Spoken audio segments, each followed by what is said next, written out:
Pak Erik dan teman-teman semua. Sebelum mendengarkan renungan pada pagi hari ini, mari kita berdoa terlebih dahulu. Tuhan Yesus, terima kasih karena Engkau sudah memberikan kami kesehatan kekuatan baru sehingga kami bisa dapat melakukan aktivitas kami seperti biasanya ya Tuhan. Tuhan, sertai kami dari pagi hingga malam supaya apapun aktivitas kami lakukan bisa memuliakan nama-Mu ya Tuhan. Dan dalam nama Tuhan Yesus kami bersyukur. Haleluya, amin. Tema yang saya ambil pada pagi hari ini adalah tentang damai. Mari kita buka Alkitab kita di Roma 12 ayat 9 sampai 21. Saya akan bacakan Roma 12 ayat 9 sampai 21. Nasihat untuk hidup dalam kasih. Hendaklah kasih itu jangan pura-pura, jauhilah yang jahat dan lakukanlah yang baik. Hendaklah kamu saling mengasihi sebagai saudara dan saling mendahului dalam memberi hormat. Janganlah hendaknya kerajinanmu kendor, biarlah rohmu menyala-nyala dan layanilah Tuhan. Bersukacitalah dalam pengharapan, sabarlah dalam kesesakan, dan bertekunlah dalam doa. Bantulah dalam kekurangan orang-orang yang kudus dan usahakan dirimu untuk selalu memberikan tumpangan. Berkatilah siapa yang menganiaya kamu, berhatilah dan jangan mengutuk. Bersukacitalah dengan orang yang bersukacita dan menangislah dengan orang yang menangis.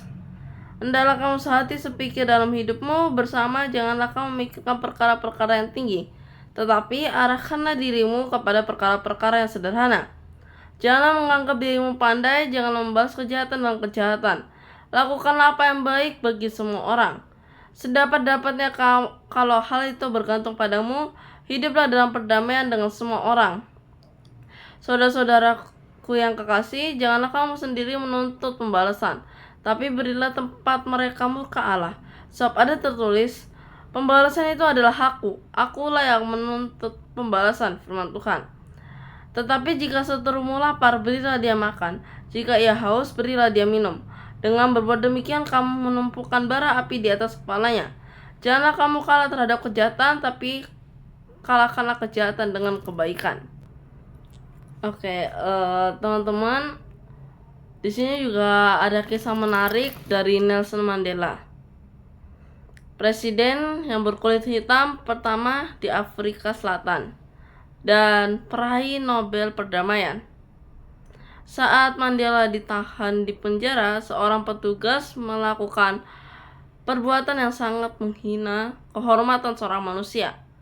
Mandela digantung terbalik dengan kepala di bawah, lalu ia dikencingi oleh petugas penjara itu. Setelah bebas dan terpilih menjadi presiden Afrika Selatan, Mandela mengundang petugas tersebut datang ke istana presiden. Ketika ditanya mengapa ia melakukan hal itu, Mandela menjawab bahwa perlakuan petugas penjara inilah yang membuatnya bisa menjadi seorang presiden. Karena penjara telah membentuknya menjadi pribadi yang kuat dan tabah. Kisah Nelson Mandela ini menunjukkan bahwa ia telah mampu berdamai dengan diri sendiri dan orang-orang yang pernah membuatnya menderita. Dalam bagian ini kita melihat bahwa Paulus memberi nasihat juga kepada orang Kristen di Roma yang sedang berjuang dalam mempertahankan imannya. Meskipun mengalami penderitaan dan hal-hal yang tidak menyenangkan, mereka diminta supaya jangan terjebak untuk membalas kejahatan berdasarkan hawa nafsu manusia. Iman Kristen mengajarkan agar kita membalas kejahatan dengan kebaikan.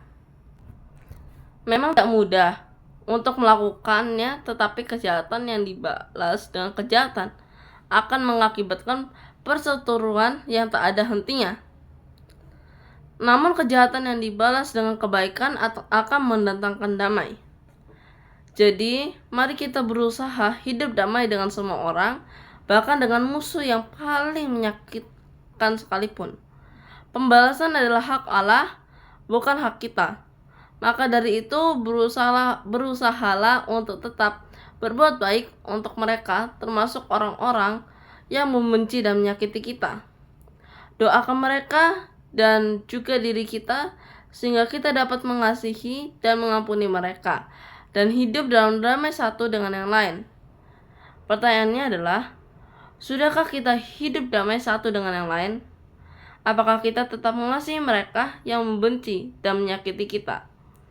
Sebelum kita menutup renungan pada pagi hari ini, mari kita berdoa terlebih dahulu. Terima kasih Tuhan untuk pagi hari ini. Terima kasih untuk firman-Mu yang menolong kami untuk terus belajar membalas kejahatan dengan kebaikan. Ajari kami dan mampukan kami ya Tuhan untuk melakukannya. Di dalam nama Tuhan Yesus kami berdoa. Amin. Sekian renungan yang dapat saya berikan atau bagikan. Terima kasih. God bless you Pak Erik dan teman-teman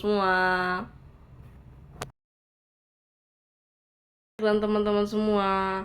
Sebelum kita mendengarkan renungan pada pagi hari ini, mari kita berdoa.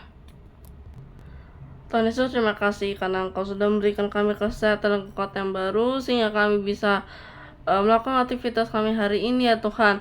Kiranya Tuhan sertai juga aktivitas kami hari ini dari pagi hingga malam nanti ya Tuhan.